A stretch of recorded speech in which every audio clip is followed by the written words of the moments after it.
दशहरा दशहरे का त्योहार बड़े ही धूमधाम से मनाया जाता है। इस पर्व को विजयदशमी भी कहा जाता है। शारदीय नवरात्रि के समय 9 दिन माँ दुर्गा की पूजा करने के बाद 10वें दिन रावण का पुतला बनाकर उसका दहन किया जाता है। इसका कारण और कथा त्रेता युग से जुड़े हैं। त्रेता युग में भगवान विष्णु ने श्री राम के रूप में अवतार लिया था। श्री राम को मर्यादा पुरुषोत्तम कहा जाता है। ये आदर्शवाद की प्रतिमूर्ति थे। भगवान राम को अपने पिता को दिए हुए एक वचन के कारण 14 वर्ष के वनवास पर जाना पड़ा था। जब राम वन के लिए जाने लगे तो उनके छोटे भाई लक्ष्मण और पत्नी सीता भी उनके साथ गए। वन में श्री राम को देखकर लंका के राजा रावण की बहन सुपनखा श्री राम पर मोहित हो गई और उसने श्री राम के सामने विवाह करने का प्रस्ताव रखा। श्री राम ने सुपनखा को आदरपूर्वक बताया कि वह उनसे विवाह नहीं कर सकते, क्योंकि उन्होंने अपनी पत्नी सीता को वचन दिया है कि वह उनके अतिरिक्त किसी और से विवाह नहीं करेंगे। यह कहकर श्री राम ने सुपनखा को लक्ष्मण के पास भेज दिया। लक्ष्मण के पास जाकर सुपनखा विवाह करने की हठ करने लगी तो लक्ष्मण ने उन्हें मना कर दिया।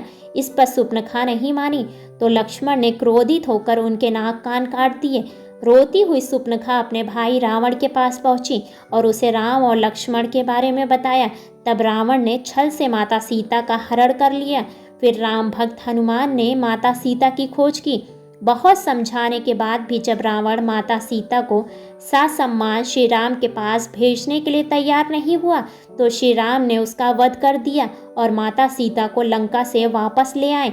श्री राम ने जिस दिन रावण का वध किया उस दिन शारदीय नवरात्र की 10वीं तिथि थी, इसलिए इस त्योहार को विजयदशमी भी कहते हैं। रावण के बुरे कर्म पर श्री राम की अच्छाई की जीत हुई, इसलिए इसे बुराई पर अच्छाई की जीत के त्योहार के रूप में भी मनाते हैं। विजयदशमी पर रावण का पुतला बनाकर उसका दहन किया जाता है। रावण के साथ ही उसके बेटे मेघनाद और भाई कुंभकर्ण के पुतले का भी दहन किया जाता है। महाभारत की कथा के अनुसार दुर्योधन ने जुए में पांडवों को हरा दिया था।